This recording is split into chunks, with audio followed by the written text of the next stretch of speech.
स्वागत है आपका अभी क्लासेस डाउट्स में। और आपका सवाल है कि इतिहास लेखन में अभिलेखों के महत्व का उल्लेख करें या इतिहास लेखन में अभिलेख का क्या महत्व है।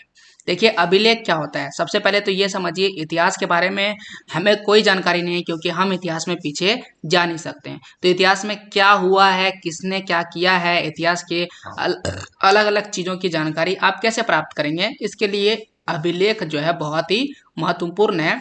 तो वैदिक काल के पश्चात, खासकर मौर्य काल की अगर हम बात करें तो से पूर्व मध्यकाल तक इतिहास लेखन में अभिलेखों का महत्वपूर्ण स्थान है। अभिलेखों में शासक के बारे में, उनकी उपलब्धियों के बारे में, राजा क्या करते थे, वहाँ के प्रजा क्या करते थे, उनके क्रियाकलाप के बारे में, व्यक्ति के बारे में, उनके धर्म के बारे में, ये सारी बातें लिखी होती थी। मौर्यकालीन शासक अशोक ने भारत के विभिन्न भागों में पत्थर पर, शिलाओं पर अभिलेख खुदवाए और उन्होंने लिखवाए क्या कि मैंने क्या काम किया है, क्या क्या उपलब्धियां लिया है, मेरा क्या यहाँ पर। अब कुल मिला के कहा जाए तो राजा अपनी बड़ाई को लिखवाते थे।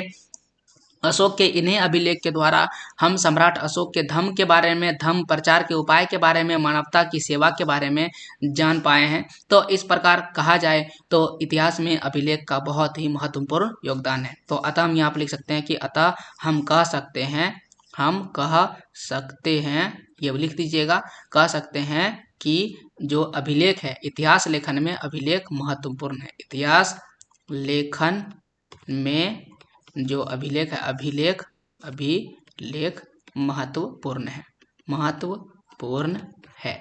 तो ये भी लास्ट में जोड़ दीजिएगा। तो ये था आपके सवाल का जवाब। अगर ऐसे ही सवालों के जवाब आप चाहते हैं तो चैनल को सब्सक्राइब कीजिए, बेल आइकन दबाइए, वीडियो जो अभी आप देख रहे हैं उसको लाइक कीजिए। पूरा वीडियो देखने के लिए आपको बहुत बहुत धन्यवाद।